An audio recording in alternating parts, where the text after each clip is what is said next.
آپ سے بات تو ویسے انٹرنل میٹرز پہ کرنی تھی، لیکن سچویشن چل رہی ہے، وار سچویشن چل رہی ہے اس وقت دنیا میں، Iran, Israel and U S. Khamenei صاحب جو ہیں ان کی جو شہادت ہے وہ کنفرم ہو گئی، اور ایران نے اب کہا ہے کہ وہ بدلہ لے گا، اس کا ریٹیلیٹ کرے گا۔ یو ایس ڈونلڈ ٹرمپ صاحب جو ہیں وہ کہہ رہے ہیں کہ he will use force never seen before, اگر ایران نے ایسا کیا، فورس جو پہلے کبھی نہیں دیکھی گئی، تو وہ ایسی فورس تو پھر ایک نیوکلیئر اٹیک ہی ہوگا آف کورس، جو کہ پہلے کبھی دیکھی نہیں گئی۔ یہ صرف وہی انسان ہے جس کو ہماری حکومت نوبل پرائز کے لیے نامنیٹ کرتی ہے، اور وہی یہ سب کر رہا ہے۔ اس پہ ذرا روشنی ڈالیں، کیا خیال ہے؟ بہت شکریہ۔ سب سے پہلے تو خامنہئی صاحب کی شہادت جو ہیں ایک عالمی اسلام کے لیے بہت بڑا سانحہ ہے، اور ایک سبق دیتا ہے پورے امت مسلمہ کو کہ ہم اپنے مسائل کا حل جو ہیں مزارات میں، تعویذوں میں، گنڈوں میں ڈھونڈتے ہیں۔ ہم سمجھتے ہیں کہ فلاں الفاظ کا ورد کرنے سے مسائل کا حل ہو جاتا ہے۔ آج کی دنیا اس حقیقت کے بالکل الٹ برعکس ہیں۔ امریکہ جو ہیں اور اسرائیل اور ویسٹ کے دیگر ممالک جو ہیں، انہوں نے اپنی بدماشی پختہ کی ہے اس نالج اور ٹیکنالوجی کے زور پہ۔ ان کے پاس نالج ہے اور ٹیکنالوجی ہے، تو امریکہ کہاں ہے اور ایران کہاں ہے؟ لیکن منٹوں میں جو ہیں خامنہئی جیسی شخصیت اور پاسداران انقلاب کے سربراہ جو ہیں اٹ ہو جاتے ہیں۔ دوسری بات یہ، ایران نے پے در پہ کئی سانحات سہے ہیں، ہمیشہ یہ کہتے ہیں ہم انتقام لیں گے۔ سب سے پہلی بات تو یہ ہے کہ ماضی میں بھی انہوں نے ثابت کیا کہ یہ آپ کو جدھر چاہیں ہٹ کر سکتے ہیں، کم از کم اپنی قیادت کی سیکیورٹی کا تو بندوبست کریں۔ بنکر جو ہیں وہ تو افغانستان جیسے ملک میں بھی بنے ہوئے ہیں، تو ایران کس طرح افورڈ نہیں کر سکتا ہے خامنہئی کے لیے ان کو؟ اور پھر خامنہئی صاحب کو ان دنوں دفتر ہونا ہی نہیں چاہیے تھا جب آپ انڈر تھریٹ ہیں۔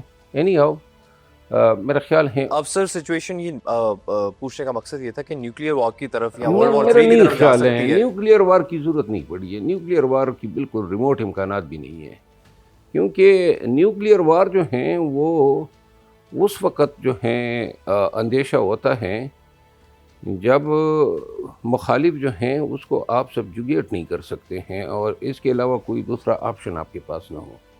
یہ تو انہوں نے پہلے ہی اسٹرائک میں جو ہیں اتنی کامیابی حاصل کی ہے۔ دوسری بات یہ ہے کہ آپ دیکھیں خطے کے ممالک ان کے ساتھ کڑے ہو گئے ہیں، یعنی کوئی ایک ملک بھی ایران کے ساتھ نہیں کڑا ہے۔ ہمسایہ میں سے تمام اسلامی ممالک بشمول یو اے ای، قطر، بحرین، یہ سارے جو ہیں اپنی وار ہیڈ لے جانے کے لیے اور طیاروں کے لیے ایئرپورٹ فراہم کر رہے ہیں۔ تو لہذا مجھے نہیں لگتا ہے یہ جنگ زیادہ دیر چلے گی، اور میرا خیال یہ ہے کہ ایران کو یہ کوشش ضرور کریں گے کہ ریجیم چینج ہو جائے، لیکن ایک چیز میں ضرور کہوں، پاکستانی قوم کے لیے بڑا سبق ہے۔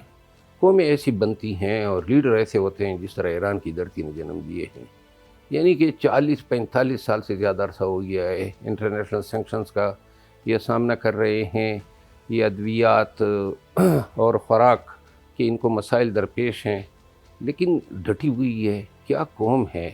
اور اگر ہم اپنا تقابلی جائزہ لے لیں، اگر خدا نخواستہ ہمارے ساتھ ایسا ہوتا، ہم تو ایک ہفتہ ہی مطلب انٹرنیشنل پریشر افورڈ نہیں کر سکتے۔ سر اگلا سوال میرا یہی تھا آپ سے کہ ہمارے ساتھ تو اس سے برا ہو سکتا ہے اگر تو یہ حکومت بن جاتی ہے، پرو اسرائیل وہاں پہ گورنمنٹ آ جاتی ہے، ایک سائڈ پہ آپ کا ایران ہے، ایک سائڈ پہ آپ کا افغانستان ہے، ایک سائڈ پہ آپ کا انڈیا ہے، تو ہم تو کچل جائیں گے۔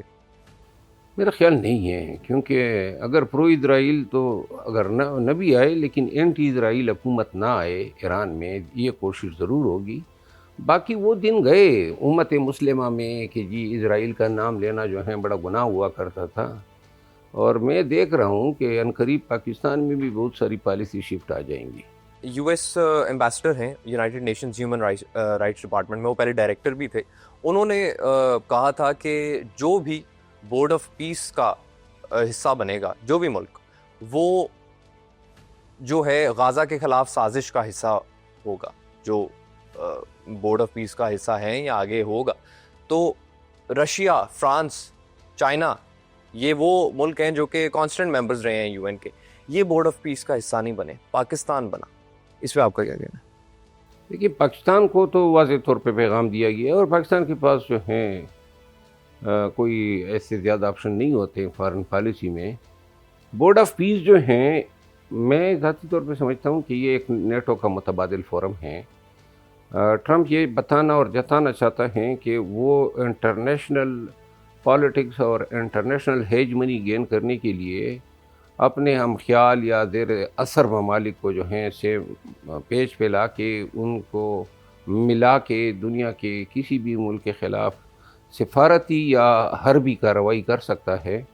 ईरान जो है वो ख़ित्ते में काफ़ी अरसे से अमरीकी मफादात के लिए एक थ्रेट था, और अगर ये न्यूट्रलाइज हो जाता है तो सबसे बड़ा जो सवालिया निशान है वो रशिया और चाइना के सिफारती मफादात पे आएगा, क्योंकि अगर इस हालत में भी वो ईरान की हेल्प नहीं कर पाते हैं, चाहे वो सिफारती क्यों ना हो, तो मेरा ख़्याल नहीं है कि दुनिया के बेशतर ममालिक जो अभी न्यूट्रल हैं वो आने वाले वक्त में चाइना या रशिया का ज़ेर असर आना पसंद करेंगे, क्योंकि अमरीकी जो मलूकियत है या इम्पीरियलिज़म है उसने अब एक ऐसी अंगड़ाई ली है, एक ऐसी गनावनी शक्ल इख्तियार की है, दुनिया ने कभी ऐसी शक्ल अमेरिका की नहीं देखी थी।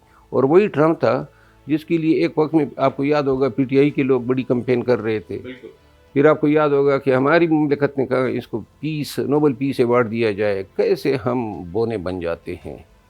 तो लिहाजा हमें ख़ुद अगर अपनी नौजवान नस्ल को टेक्नोलॉजी पे, एआई पे, साइंस पे, साइबर पे डाल दे तो कम से कम आने वाले 10 सालों के बाद या 15 सालों के बाद भी हमारे पास कुछ ऐसा होगा कि कौमें जो हैं हम पे इस तरह शिद्दत से हमलावर नहीं होंगी जिस तरह अब अमेरिका और इजराइल ईरान पे हुए हैं। सर मगर सब 16th रिव्यू रिपोर्ट जो है यूएन की ही अगेन, उसमें ये मेंशन किया गया था कि टीटीपी जो है वो अफगानिस्तान से ऑपरेट करती है और उसने in a single year 2025 600 attacks उसने पाकिस्तान में किए हैं। To remind you, of course you know, कि ये 90s में हमने इनको अफगान तालिबान को बाकायदा सेलिब्रेट किया था और we were one of the very few countries जिन्होंने इनको रिकग्नाइज़ किया था। तो आज पाक अफगान वॉर है, इसका जो है प्रोलॉन्ग तो नहीं होगी ऑफ कोर्स, क्योंकि मिलिट्री कंपैरिजन नहीं है उस तरह से, लेकिन इसको किसी ना किसी तरीके से जो है अफगान तालिबान रिटालिएट तो करेंगे, और वो उस तरह से रिटालिएट करेंगे, उस चीज़ के थ्रू रिटालिएट करेंगे जिसमें वो महारत रखते हैं और वो सुसाइड बॉम्बिंग में रखते हैं। तो क्या ये दोबारा वापस वही दौर आ जाएगा या इवन वर्स? देखिए, अगर आप दुनिया की हालिया तारीख़ देखें, सुसाइड बॉम्बर जो हैं तमिलनाडु के पास थे, फ़लस्तीनियों के पास थे, और सबसे पहले जो हैं ख़ुदकश बम्बार जो हैं वहाँ से दरियाफ़्त हुए। फिर दुनिया की ही तारीख़ में सबसे ज़्यादा ख़ुदकश बम्बार पाकिस्तान के ख़िलाफ़ इस्तेमाल हुए हैं। इतने ख़ुदकश हमले किसी मुल्क के ख़िलाफ़ नहीं हुए हैं। आपका ये कहना कि ये इतनी ज़्यादा तवील जंग नहीं होगी, मैं इससे इत्तेफाक नहीं करता हूँ। अफ़गानिस्तान की जो एक सर फुल फ्लेज वॉर की बात कर रहा हूँ, जैसे ख्वाजा आसिफ साहब ने कहा कि जी वेर ऑल देखिए, इन नाउ। फुल फ्लेज वार तो अगर देख लें तो ये भी कोई फुल फ्लेज वार तो नहीं है ना। वार तो वो होती हैं जब आपकी बरी, फ़िज़ाई, बेरी तमाम फ़ौजें जो हैं किसी दूसरे दुश्मन ममालिक के साथ टकरा जाती हैं। यहाँ पे तो एट ईज़ जो हैं जहाज़ उड़ा के बम बरसा के वापस आ जाते हैं। जवाबी कार्रवाई उन्होंने ये की कि सरहदी जो ड्यूरन लाइन के पास चेक पोस्ट थी उन पे हमला किया। पाकिस्तान ने जवाबी कार्रवाई की। मैं नहीं, इसको स्कर्मिशेस आप कह सकते हैं, ये जंग इसको आप नहीं कह सकते हैं फुल फ्लेज। अलबत्ता जंग की एक शिकल आप कहेंगे। मैं ये समझता हूँ कि अफ़गानिस्तान जो है पाकिस्तान के लिए इंडिया से ज़्यादा मोहलिक साबित होगा, क्योंकि अफ़गानिस्तान जो है उसके लोगों की और जो तालिबान रजीम है उनकी देर तक लड़ने की सलाहियत से इनकार नहीं किया जा सकता। अमरीकियों के साथ वो लड़े हैं और दहाइयों पे लड़े हैं। दूसरी बात ये है कि उनकी जंग और हमारी जंग में फ़र्क अखराजात का है।